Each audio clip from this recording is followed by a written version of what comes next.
1882 খ্রিস্টাব্দে 12 ফেব্রুয়ারি কবি শরৎচন্দ্রের জন্ম হয়। পৈতৃক নিবাস বর্ধমান জেলার চুপ্পি গ্রাম। পিতামহ মনীষী অক্ষয়কুমার দত্ত, পিতা রজনীনাথ, মা মহামায়া দেবী। রবীন্দ্রযুগের বিশিষ্ট কবি, প্রকৃতির চেতনা, দেশপ্রেম, ঐতিহ্যপ্রীতি, মহৎ ব্যক্তিত্বের প্রতি শ্রদ্ধা নিবেদন তার কবিতার প্রধান উপাদান। বাংলা ভাষার নিজস্ব বাগধারা ও ধ্বনি বৈশিষ্ট্য অবলম্বনে তিনি ছন্দ সৃষ্টির ক্ষেত্রে যে কিছু দেখেছেন তা আমাদের মুগ্ধ করে।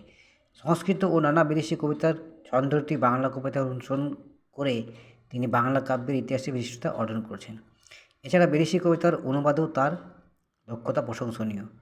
কবির উল্লেখযোগ্য কয়েকটি কাব্যগ্রন্থ হল সবিতা, পেনুবীণা, অম্বিকা, তীর্থসলিল, কুহকেকা, অভ্রাবীর, বসন্তিকা প্রভৃতি। তার ছন্দ সম্পর্কিত সম্পাদক রচনা ছন্দ সরস্বতী সবিশেষ উল্লেখযোগ্য। কবিতা ছাড়াও জন্মদুঃখী, ডঙ্কা নিশান তার রচিত উপন্যাস।